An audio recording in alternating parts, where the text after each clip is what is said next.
Congress party అభ్యర్థిగా నేను గతంలో కూడా 2006లో పోటీ చేసి గ్రామ అభివృద్ధి ప్రజల మధ్యలో ఉండి గ్రామ అభివృద్ధి కొరకు 2 సార్లు ప్రజలు నన్ను గెలిపించి కాంగ్రెస్ పార్టీతోనే నేను విజయం సాధించిన. అప్పటికి కూడా మాకు గ్రామ పంచాయతీగా దత్తాయిపల్లె పెద్దతాండ, చిన్నతాండ, లింబెతాండ గ్రామం ఉమ్మడి ఉన్నప్పుడు కూడా గ్రామ ప్రజలు మంచి మెజారిటీతో గెలిపించి ప్రజల మధ్యలో ఉంటా కాబట్టి నాకు మంచి మెజారిటీ గెలిపించి 2 సార్లు నా యొక్క విజయానికి ప్రజలు ఎంతో సహకరించారు. ఇప్పుడు కూడా వాళ్ళ మధ్యలో ఉండి నేను వాళ్ళు ఇచ్చిన అవకాశాన్ని వినియోగించుకొని ప్రజలకు సేవ చేస్తూ ఈ రాజకీయ జీవితం నాకు నిజంగా చిన్నారెడ్డి గారు ఇచ్చినటువంటి రాజకీయ గురువు. కాంగ్రెస్ పార్టీలో గెలవడం కూడా ఆయన ప్రోత్సాహం ఎంతో ఉండే. అది గుర్తించి గ్రామ ప్రజలు ఇవాళ నేను రాజకీయంగా గ్రామాల్లో ఇంకొకరికి అవకాశం ఇచ్చి వాళ్ళను కూడా నిలబడాలని ఎంకరేజ్ చేస్తే వాళ్ళు నీవే బాగుంటుంది గ్రామ అభివృద్ధికి, నిన్ను ఈసారి మేము ఇదొక్కసారి రాజకీయంగా నిన్ను చూడాలనేది నన్ను ముందర తీసుకొచ్చిండ్రు. వాళ్ళ ఆశీస్సులతో ఖచ్చితంగా విజయం సాధిస్తాం. కాంగ్రెస్ పార్టీ చేస్తున్న అభివృద్ధి పనులకు ప్రజలు ఎంతో దగ్గర ఉంటారు కాబట్టి అభివృద్ధి అంటే ప్రభుత్వం టీఆర్ఎస్ ప్రభుత్వం ఉన్నా కూడా మా గ్రామానికి చేసినటువంటి పనులు ఎంపీ నిధుల నుంచి కూడా మాకు నంద్యాల గారు ఉన్నప్పుడు మా వెటనరీ హాస్పిటల్ రావడం కానీ మాకు ఉన్నటువంటి వాల్మీకి మొత్తం ఇక్కడ వాల్మీకిలే ఉంటారు. ఎందుకంటే వాల్మీకి బిల్డింగ్ చాలా అవసరం అని మేము ఆనాడు చిన్నారెడ్డి గారిని అడిగితే మాకు వెటనరీ హాస్పిటల్ గ్రామ పంచాయతీకి నిధులు ఇవ్వడం కానీ వాల్మీకి భవనం ఇవ్వడం కానీ అభివృద్ధికి ఎంతో కృషి చేసినాం. వాటర్ సమస్య చాలా ఇబ్బంది ఉండే మాతో, తాగనీకి నీళ్ళు లేని టైంలో కూడా కరెంటు సమస్యలు ఉన్నాయి, అವೆಲ್ಲ తీరినాయి.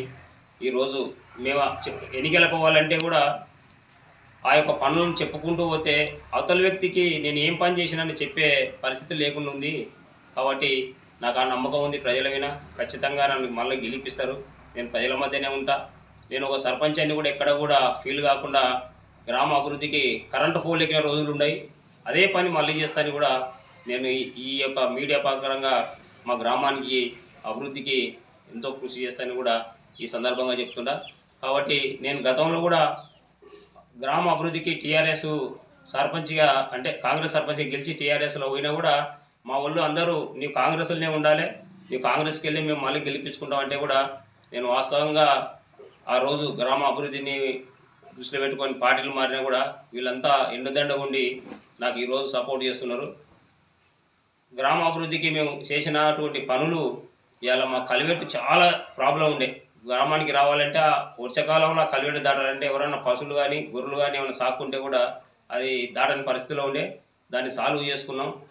ఒకళ్ళు కూడా చెరువు కట్టకడ కూడా కల్వెట్టు దాటనికి లేకుండా అలుగుపోతే అటువంటి పనులు అయినాయి. ఇప్పుడు కూడా వీళ్ళల్లా నన్ను గెలిపిస్తే ఖచ్చితంగా గ్రామానికి ఉన్నటువంటి సమస్యలను పూర్తి స్థాయిలో నేను ఎండుదండ నుండి తీర్స్తానని కూడా మీకు ఈ సందర్భంగా గుర్తు చేస్తున్నా. కాబట్టి ఈ రోజుల్లో చూస్తున్నాం కొంతమందిని ఏదో ఫోటోలు పోజులు పెట్టి మేము ఈ పనులు చేస్తున్నాం ఆ పనులు చేస్తున్నాం ముందే చెప్పుకుంటూ తిరుగుతున్నారు. కానీ అవి కావు. వాళ్ళకు కాకమ్మ కథలు చెప్తున్నారు. వాళ్ళ కోరికలు వాళ్ళు తీర్చేది లేదు. నేను అందుబాటులో ఉంటున్నా కాబట్టి మీరు అందరూ గ్రామ అభివృద్ధిని చూడండి. నాకు కాంగ్రెస్ పార్టీ ఓటు వేయండి. కాంగ్రెస్ పార్టీ అభ్యర్థిగా నేను మీ ముందు నిలబడి నేను పనిచేస్తానని కూడా ఈ సందర్భంగా మీకు గుర్తు చేస్తున్నానని కూడా నేను చెప్తున్నా. కాబట్టి మన గ్రామం చిన్న గ్రామం, అందరం ఒకటే కులం, వాల్మీకి బొయ్యలం.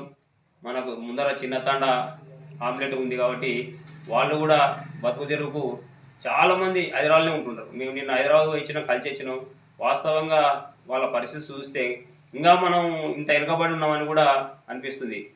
అది ఎందుకంటే ఇక్కడ వాటర్ సోర్సెస్ కానీ ఈ కాలువలు కానీ పుష్కలంగా వస్తే ఊరిని పట్టుకొని బతుకుతారు. ఎందుకంటే మాకు శివారి చాలా ఉంటుంది. ఆ శివారి భూములు ఒకరికొకరికి 3 ఎకరాలు 4 ఎకరాలు చిన్న కుటుంబం అయినా కూడా తీసుకుపోయి మా ఊరికి కెనాలీలు వచ్చేటట్టు కూడా కృషి చేస్తానని కూడా నేను మీకు ఈ సందర్భంగా చెప్తుంటా. నన్ను మళ్ళీ గెలిపియండి. మీ దగ్గర మీకు అందుబాటులో ఉంటా. నేను ఏ పనికైనా అర్ధరాత్రైనా ఫోన్లు ఎత్తే అలవాటు నాకుంది. ఒకవేళ ఎత్తని టైంలో నేను మీ శిల్కాలు చూసుకొని మళ్ళీ మీకు ఎమ్మడే రిటర్న్ చేసే అలవాటు నాకుంది. కాబట్టి నేను ప్రజల మధ్యనే ఉండేతోని ప్రజలతో కలిసిపోయేతోని కాబట్టి నాకు కాంగ్రెస్ పార్టీ అభ్యర్థిగా గెలిపిస్తారని కూడా మీ అందరికీ ఈ సందర్భంగా నేను చేతులు జోడించి అడుగుతున్నా. గతంలో కూడా మా భార్యకు కత్తెర గుర్తు లేడీస్ రిజర్వేషన్ల వచ్చినప్పుడు కూడా కత్తెర గుర్తు వచ్చింది. కత్తెర గుర్తు విన్నే గెలిపించింది. అదే గుర్తు మాకు నిజంగా ఒక అదృష్టం అనిపించింది నాకు. ఎందుకంటే గతంలో మేము మంచి మెజార్టీతో గెలిచినాం. ఇప్పుడు కూడా కత్తెర గుర్తు రావడం వల్ల ప్రజలకు ఈ యొక్క గుర్తును మేము మోటివేట్ చేసేంత అవసరం లేదు. అందరు నాకే చెప్తున్నారు, గతంలో కూడా కత్తెర గుర్తు వచ్చింది, మనం ఈజీగా గెలుస్తాం, కత్తెర గుర్తు మనకు అచ్చుబాటు వచ్చిందని కూడా చెప్తారు. కాబట్టి కాంగ్రెస్ పార్టీ అభ్యర్థిగా కత్తెర గుర్తుగా నాకు ఓటేసి గెలిపించాలని కూడా ఈ సందర్భంగా మీకు అందరికీ నేను తెలుపుతున్నాను.